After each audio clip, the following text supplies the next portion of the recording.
আজকে হঠাৎ ঘুরতে বেরিয়ে গেছি, বেরোতে বেরোতেই এইদিকে দাদা বলছিল যে দাদা দোকানে যাবে, কী সব মেডিসিন নেবে ওই কারণে। তো নিয়ে ঠিয়ে যখন রুমে আসলাম, আমি আসার পরে দেখি আমার নামে একটা পার্সেল এসছে। কিন্তু কি পার্সেল, আমি তো দেখে অবাক হয়ে গেছি।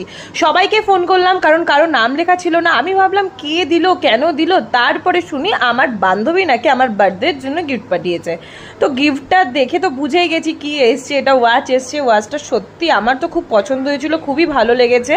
মানে আমি অবাক যে এইভাবেও কেউ সারপ্রাইজ দেয়, নাম টাম কিছু লেখেনি। তো রিয়াকে অনেক অনেক থ্যাংক ইউ বলবো, ও আমাকে এই গিফটটা দিয়েছে।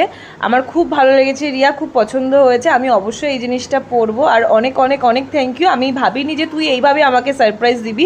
এই সারপ্রাইজটা সত্যি আমার কাছে অমূল্য টাইপের, কারণ আমি কোনো কিছু অর্ডার করিনি। আমার কাছে যদি ফোন এসে বলে ম্যাডাম পার্সেল আছে নিতে আসুন, তো অবাকই হওয়ার মতো।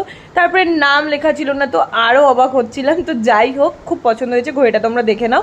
তো এরকম ভিডিও দেখার জন্য লাইক, কমেন্ট, শেয়ার, সাবস্ক্রাইব করে দিও। আজকের মতো এখানেই।